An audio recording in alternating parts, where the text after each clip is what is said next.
Witam. Czym dla wykrywacza jest grunt? Jak działa wykrywacz w zależności od różnych gruntów, w których prowadzimy poszukiwania? Ta wiedza to klucz do sukcesu, inaczej mówiąc, klucz do znalezisk. Odcinek. Grunt to podstawa. Podstawa wiedzy, jak szukać. Aby skutecznie prowadzić poszukiwania, musimy dostroić detektor do gruntu. Wtedy też poznajemy jego fazę. Więc finalnie od tego, jaka jest faza gruntu, czyli jakie jest podłoże, w którym przyjdzie nam poszukiwać, takie problemy nas czekają. A poszukujemy w ziemi, piasku, glinie, w cegłach. Jedni szukają w morzu, słonym morzu, a ja nawet czasami szukam w bagnie. No to co? Zaczynamy od teorii, bo od tego musimy zacząć. Nie będzie to może prosta lekcja, ale po zaliczeniu teorii i najważniejszych podstaw, jak to wszystko działa, jeżeli chodzi o grunt i detektor metali, wchodząc w praktykę, będzie dla nas o wiele łatwiej wszystko zrozumieć, zaobserwować, no i najważniejsze, skuteczniej szukać. Teraz musimy zacząć od teorii, od tego, jak działa detektor dynamiczny z identyfikacją. Mamy na ekranie pewien obrazek. Mamy kanał gruntowy, mamy kanał Y oraz kanał X. Kanał gruntowy odpowiada za głośność sygnału w głośniku, czyli inaczej mówiąc, za to, czy w ogóle coś usłyszymy.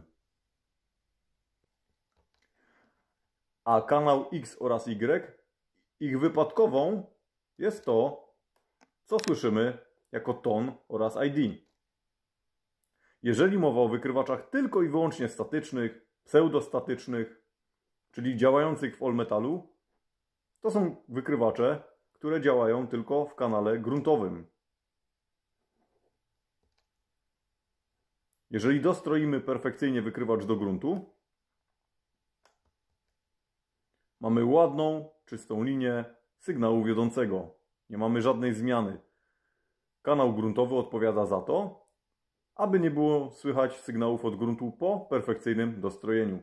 Złe dostrojenie będzie powodowało sygnał, żelazo będzie powodowało sygnał oraz przedmioty kolorowe będą powodowały sygnał. W trybach statycznych, pseudostatycznych oraz tak zwanym all-metalu. Co innego, gdy mamy wykrywacz dynamiczny z identyfikacją. Dodatkowo mamy te dwa kanały, których właśnie wypadkową jest ID oraz ton, który reguluje dźwiękiem, jaki on ma być.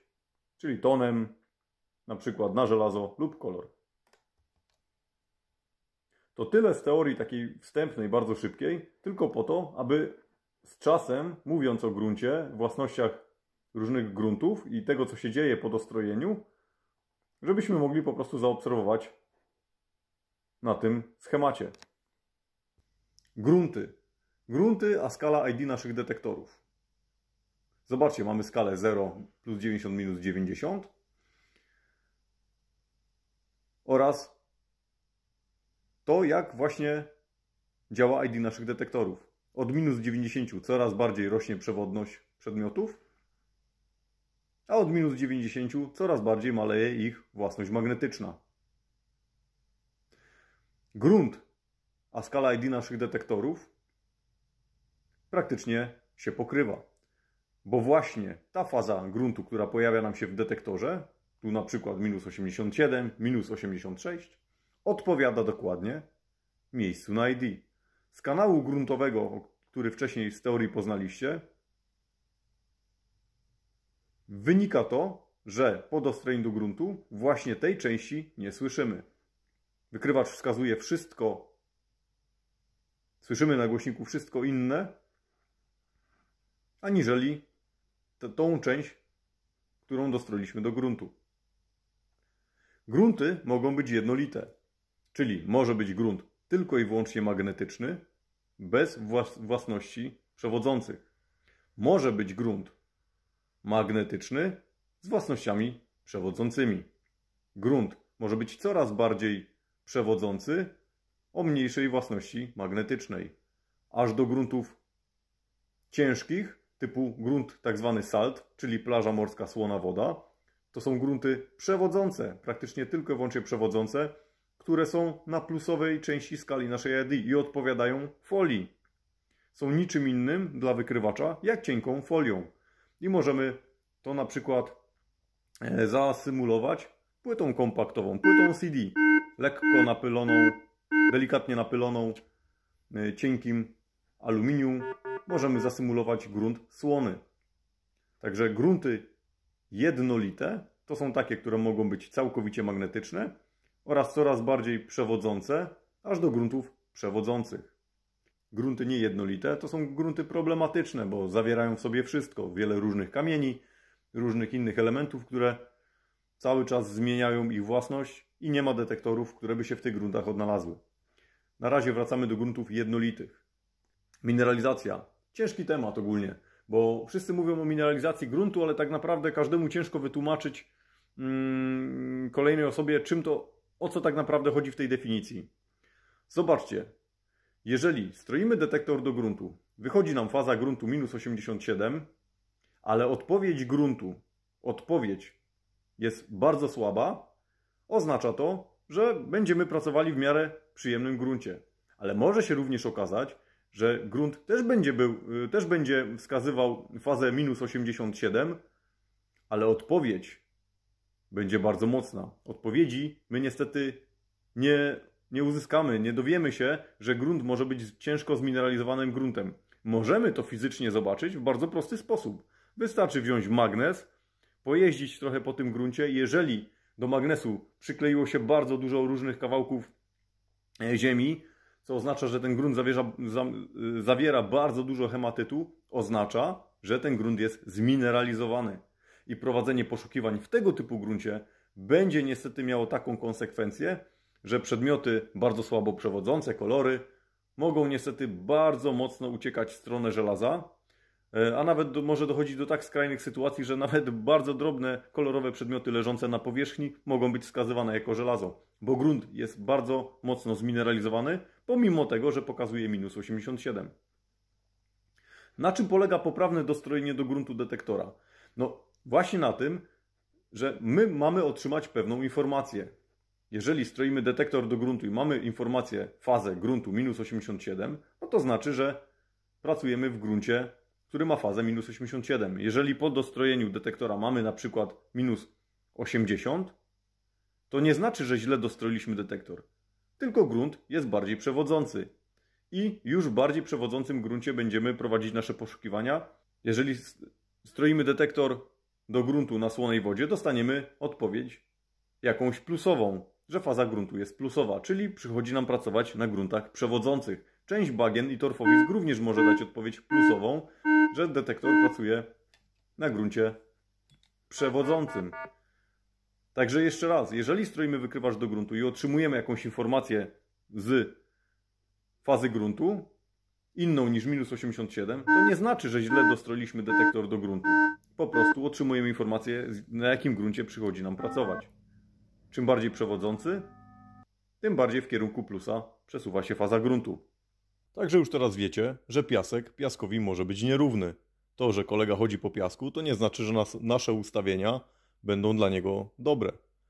Bo to, że u nas wychodzi minus 87 i u kolegi wychodzi minus 87, może oznaczać, że u nas grunt nie daje mocnej odpowiedzi i będzie się wszystko fajnie pracowało, a u kolegi ten grunt może dawać wielką odpowiedź, bo zawiera dużo hematytu. Musiałby to sprawdzić magnesem. Także pamiętajcie o tym, że ziemia ziemi nierówna, piasek piaskowi nierówny. Każdy grunt może być inny. I poznaliście temat mineralizacji. I teraz Wam ją przedstawię na tym właśnie schemacie 3 kanałów gruntowego, Y oraz X dla wykrywaczy dynamicznych z identyfikacją. Zobaczcie, jeżeli perfekcyjnie dostroimy detektor do gruntu w dynamice, na przykład mamy grunt minus 87, taki bardzo zbliżony do gruntu ustalonego przez producenta jako fabryczny i nie mamy żadnych sygnałów, nie oznacza to, że grunt z kanału X lub Y nie daje jakiejś odpowiedzi. Jeżeli grunt nie jest zmineralizowany, jest wszystko fajnie, nie mamy mocnej odpowiedzi, ale jeżeli jest właśnie zmineralizowany, co możemy zobaczyć przykładając magnes do tego piasku, to odpowiedź, której my nie słyszymy, ale ona istnieje, jest duża. I ta odpowiedź duża, ona może być większa od sygnałów, na przykład na kolor. Może być wtedy problem właśnie z jakością identyfikacji, z tym, że przedmioty kolorowe uciekają nam do żelaza, a nawet leżące płytko, słabo przewodzące kolory będą żelazem, zwłaszcza przy zbyt szybkim machaniu. Praktyka pokazuje, że aby skuteczniej szukać i przyjemniej na gruntach o większej przewodności, a zwłaszcza na skrajnych gruntach o bardzo wysokiej przewodności, takich jak morska plaża, bagna, torfowiska, powinniśmy używać sond mniejszych rozmiarów. Dlaczego? Producenci wykrywaczy na całym świecie nie doszli jeszcze do pewnej perfekcji budowy sondy dużych rozmiarów, czyli tych standardowych rozmiarów, które bardzo dobrze działałyby na gruntach mocno przewodzących. Z zasady ustala się, że czym większa przewodność gruntu, właśnie odpowiadająca morskiej plaży, torfowisku, niektórym bagnom, zaleca się stosowanie sond o mniejszych rozmiarach. Jak już wspominałem, prócz gruntów jednolitych są grunty niejednolite. I w takich gruntach występują różnego rodzaju przedmioty. Temat jest o tyle ważny, żeby wiedzieć, jakie mniej więcej przedmioty leżą w tych gruntach, które sprawiają dużo uciążliwości i przede wszystkim potrafić je rozróżniać. Pierwszym takim przedmiotem jest chodrok. Jest to kamień magnetyczny, który na skali ID naszych detektorów będzie często pokazywany gdzieś na skali około -90. Może nie być słyszalny, jeżeli mamy dostrojenie do gruntu blisko -88, -89. Może taki chodrok nie być słyszalny, ale w zależności jak mamy ustawioną korekcję kamieni magnetycznych, o czym mówiłem w poprzednich odcinkach, taki chodrok również może przeskakiwać na +90. On będzie gdzieś na styku. -90, +90. Jest to chodrok, jest to bardzo ciężki temat. Kamień, który przelatuje z jednej na drugą stronę. Jest to kamień magnetyczny, który ma jeszcze gorszą właściwość, kiedy koło niego znajdują się przedmioty z metalu kolorowego. Zaraz Wam pokażę, jak sobie na przykład spróbować zaaranżować takiego chodroka cegłą. Kolejną rzeczą jest łupek. Jest to łupek, nie za bardzo wiem, jakie miał znaczenie w budownictwie, jeżeli chodzi o czasy okresu rzymskiego, celtyckiego, czy nawet trochę średniowiecznego, zwłaszcza w UK. Ten łupek cechuje się tym, że jego przewodność, on nie ma tyle własności magnetycznych, co bardziej ma własności przewodzące i dla wykrywacza taki łupek na skali wypada w okolicy 1, 2, 3 na plus. Pola w UK są bardzo często całe zawalone tymi łupkami mniejszej czy większej wielkości i ten łupek, jeżeli jest na skali ID naszych detektorów około 1, 2, 3, jest wielkim problemem, ponieważ daje mniej więcej taki sygnał jak dobre cieniutkie przedmioty, nawet i ze złota, które gdzieś na początku skali koloru się pojawiają. Niestety ludzie mylą bardzo mocno kamień magnetyczny z łupkiem, nazywając to chodrokiem. Chodrok jest chodrokiem, pamiętajmy o tym. To jest kamień, który jest na skali, jest to kamień magnetyczny, który jest na skali łączeniu -90, czasami +90, a łupek, ten, który daje 1, 2, 3, jest to w cudzysłowie przedmiot kolorowy dla detektora i jest na skali ID naszych detektorów na plusie około 1, 2, 3. Każdego gorąco zachęcam do przeprowadzenia pewnego testu. Potrzebujecie do tego cegłę. Oczywiście cegła kolejnej cegle nierówna, ale możecie spróbować. Trzeba wziąć jakąś monetę bardzo cieniutką, na początku zobaczyć, jaki daje sygnał odczyt ID, a później po prostu położyć na niej cegłę. Nie chodzi o to, żeby w ogóle uzyskać sygnał na kolor, ale zobaczyć w skali ID numerycznej, jak sygnał się zmienia. Ktoś może nie zrozumieć tego testu i pomacha detektorem i nadal stwierdzi, zwłaszcza w wykrywaczu analogowym, że jego wykrywacz widzi kolor, ale nie polega to na tym, aby obniżać dyskryminację, ale tylko i wyłącznie test ma polegać na tym, żeby zaobserwować własności cegły. Czyli kładziemy cienką monetę, oglądamy na skali ID, jaki numer, nie wiem, 20 cm machając nad tą monetą daje nam detektor i przykrywamy to cegłą, jedną lub kolejną. I patrzymy, jakie rzeczy na skali ID oraz przewodności w czasie nam się pokazują na wyświetlaczu naszych detektorów. Już wiemy, jak strojenie do gruntu wpływa na pracę naszych detektorów, zwłaszcza złe strojenie do gruntu. Ale co w takim razie, jeżeli chcemy chodzić na gruntach fabrycznych? No wiele detektorów jest ustawione na grunt fabryczny. I teraz co z takim uniwersalnym ustawieniem, jeżeli chodzi o grunt fabryczny w około -87 w wielu detektorach metali?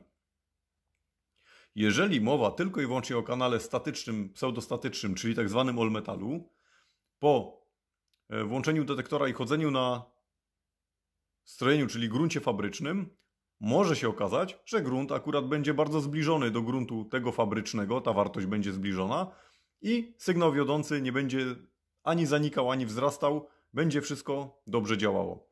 Natomiast jeżeli będziemy chodzili na gruncie fabrycznym i na gruncie fabrycznym będziemy słyszeli, zbliżając detektor do gruntu, wzrost sygnału albo jego zanik, no będzie to oznaką właśnie, że detektor nie współgra z gruntem.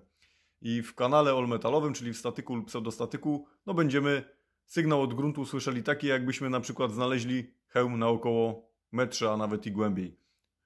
Grunt może wydawać, w zależności od jego mineralizacji, coraz mocniejsze sygnały. Jest to dość wielka wada. Strojenie detektora do gruntu w trybach all-metalowych jest podstawą. Podstawą, zwłaszcza jeżeli chodzi o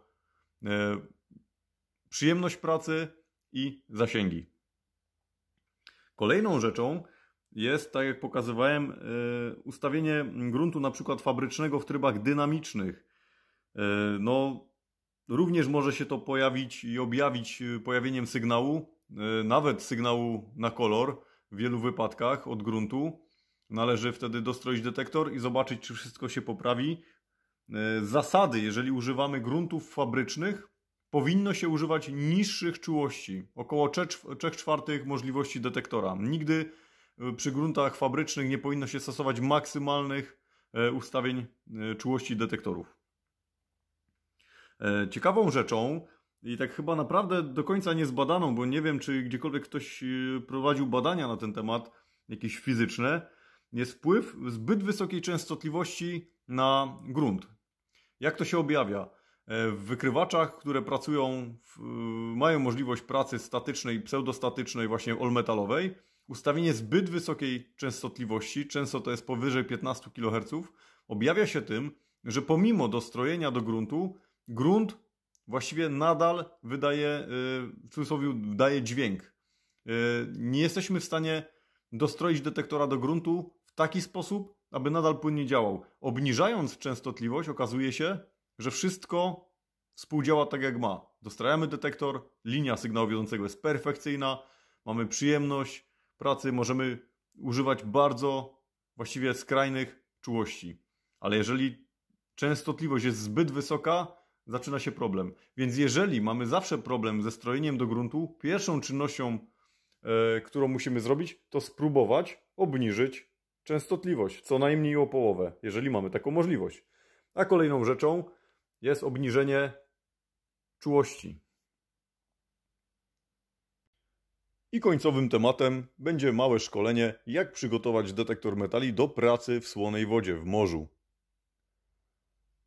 Pierwszą rzeczą, jeżeli mamy taką możliwość, musimy obniżyć częstotliwość pracy do połowy. Później możemy zwiększać tą częstotliwość, ale zaczynamy od tego, aby zmniejszyć częstotliwość do częstotliwości około 7-12 kHz. Kolejną rzeczą będzie dostrojenie detektora metali do tej słonej wody. Po dostrojeniu do słonej wody W następnej kolejności wycinamy wybiórczo na skali ID przedział folii, czyli to będzie na przykład -1 plus 5 plus 6, a nawet do plus 8. Będzie to przedział -1 na przykład plus 7. W skali 1 do 120 to na przykład taki przedział 29, 35, 36. Tak na początek. I zmniejszamy czułość na przykład do 60. I obserwujemy, co się dzieje. Oczywiście, tak jak wcześniej wspominałem, najprzyjemniejszą rzeczą i najbardziej optymalną będzie używanie sond o mniejszych rozmiarach. Dlaczego wycinamy taki przedział ID? No dlatego, że właśnie słona woda, tak jak pokazywałem, odpowiada mniej więcej takiej wartości, jaką jest cienka folia, czy nawet złote przedmioty. Możecie zwrócić uwagę, że niektóre detektory metalu, które mają już ustawione tryby pracy, tak zwane morskie, można przeprowadzić eksperyment i sprawdzić, dla którego przedmiotu kolorowego po włączeniu tych programów morskich nie będą one widoczne. To, że czegoś nie widzimy na ekranie, nie znaczy, że producent wewnętrznie czegoś nie zastosował, pewnego algorytmu. I tak mniej więcej jest w wielu detektorach, że włączamy tryb morski i w tym momencie znikają nam takie przedmioty właśnie odpowiadające skali folii, co jest naturalną rzeczą. Jeżeli Wam się podobał ten bardzo ciężki odcinek, bardzo dziękuję za każdą łapkę w górę i do zobaczenia do kolejnych odcinków. A jeżeli chcesz śledzić kolejne odcinki, subskrybuj mój kanał. Pozdrawiam.